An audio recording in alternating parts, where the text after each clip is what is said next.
ശരിക്കും ഈ സ്ട്രോക്ക് എന്ന് പറഞ്ഞാൽ എന്താണ്? അതിന്റെ ലക്ഷണങ്ങളൊക്കെ നമുക്ക് എങ്ങനെ മനസ്സിലാക്കാൻ പറ്റും? തലച്ചോറിലെ ഒരു ഭാഗത്തേക്ക് രക്തയോട്ടം കുറയുകയോ അല്ലെങ്കിൽ ആ രക്തയോട്ടം കംപ്ലീറ്റ് ആയിട്ട് ബ്ലോക്ക് ആകുകയോ ചെയ്യുമ്പോൾ ആ ബ്രെയിൻ സെൽസ് നശിച്ചു പോകുന്നു. അത് കാരണമാണ് പ്രധാനമായിട്ടും സ്ട്രോക്ക് ഉണ്ടാകുന്നത്. 2 തരത്തിലാണ് സ്ട്രോക്ക് ഉള്ളത്. ഒന്ന് ഇക്ഷീമിക് സ്ട്രോക്ക് എന്ന് പറയും, അല്ലെങ്കിൽ ഹെമറേജിക് സ്ട്രോക്ക്. ഇക്ഷീമിക് സ്ട്രോക്ക് ഒരു ക്ലോട്ട് കാരണം രക്തയോട്ടം തടസ്സപ്പെടുമ്പോൾ ഉണ്ടാകുന്നതാണ് ഇക്ഷീമിക് സ്ട്രോക്ക് എന്ന് പറയാം. ഹെമറേജിക് സ്ട്രോക്ക് എന്ന് പറയുമ്പോൾ രക്തക്കുഴലിൽ പൊട്ടി ഉണ്ടാകുന്ന സ്ട്രോക്ക്. ഇത് രണ്ടും ഒരു മെഡിക്കൽ എമർജൻസി തന്നെയാണ്. നമ്മൾ കൃത്യസമയത്ത് രോഗിയെ നമ്മൾ ഹോസ്പിറ്റലിൽ എത്തിക്കുകയാണെങ്കിൽ അവർ സ്ഥിരമായുള്ളൊരു വൈകല്യത്തിൽ നിന്നോ അല്ലെങ്കിൽ മരണത്തിൽ നിന്ന് തന്നെ നമുക്ക് അവരെ രക്ഷപ്പെടുത്താൻ സാധിക്കും. ഇപ്പോൾ ഇനി നമുക്ക് എങ്ങനെയാണ് സ്ട്രോക്ക് മനസ്സിലാക്കേണ്ടതെന്ന് നോക്കാം. ബി ഫാസ്റ്റ് എന്ന് ഓർക്കുക. ഒന്നുകിൽ ശരീരത്തിൻ്റെ ബാലൻസ് നഷ്ടപ്പെടുന്നതായിട്ട്, പെട്ടെന്ന് തന്നെ ഒരു ബാലൻസ് നഷ്ടപ്പെടുന്നതായിട്ട് രോഗിക്ക് അനുഭവപ്പെടും. അല്ലെങ്കിൽ ഒരു തലചുറ്റലോ തലകറക്കം അങ്ങനെയൊക്കെ ഉണ്ടാകുമ്പോഴാണ് നമ്മൾ ബാലൻസ് നഷ്ടപ്പെടുന്ന പോലെ ഉണ്ടാവുക. ഇല്ലെങ്കിൽ അടുത്തതായിട്ട് നമുക്ക് കണ്ണിൻ്റെ കാഴ്ച മങ്ങുക, ഒരു കണ്ണിൻ്റെയോ 2 കണ്ണിൻ്റെയോ കാഴ്ച മങ്ങുന്നത് പോലെയൊക്കെ നമുക്ക് അനുഭവപ്പെടാം. ഇനി ഒരു ഫേഷ്യൽ ഡ്രൂപ്പിംഗ് ഉണ്ടാവും.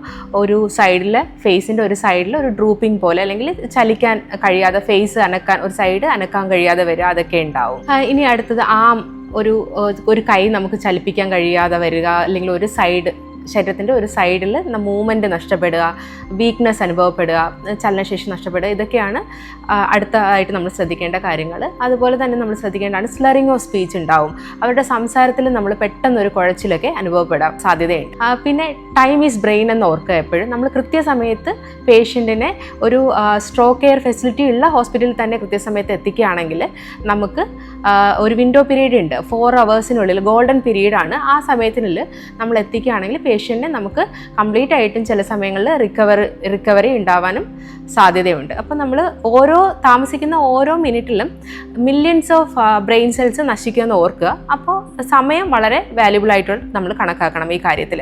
ഇപ്പം നമ്മൾ ഹോസ്പിറ്റലിൽ എത്തിക്കുകയാണെങ്കിൽ ഉടനെ തന്നെ നമ്മൾ റേഡിയോളജി ഇൻവെസ്റ്റിഗേഷൻസ് ചെയ്യുക, CT സ്കാൻ പോലെ അല്ലെങ്കിൽ MRI സ്കാൻ പോലുള്ള ഇൻവെസ്റ്റിഗേഷൻസ് ചെയ്ത് നമ്മൾ ഏത് തരത്തിലുള്ള സ്ട്രോക്ക് എന്നൊക്കെ ഡിഫറൻഷിയേറ്റ് ചെയ്തിട്ട് നമുക്ക് ക്ലോട്ട് ആണെങ്കിൽ അത് ക്ലോട്ട് ഡിസോൾവ് ചെയ്യാനുള്ള മെഡിക്കേഷൻസ് അങ്ങനെ ചെയ്യാം. ഇനി വലുതാണെങ്കിൽ നമ്മൾ അഡ്വാൻസ്ഡ് പ്രൊസീജിയേഴ്സ് വഴി ത്രോംബെക്ടമി ഒക്കെ ചെയ്യാൻ കഴിയും.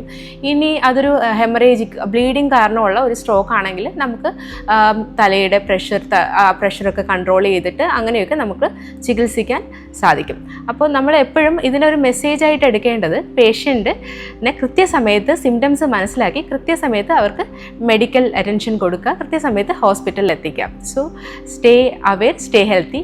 Thank you for listening.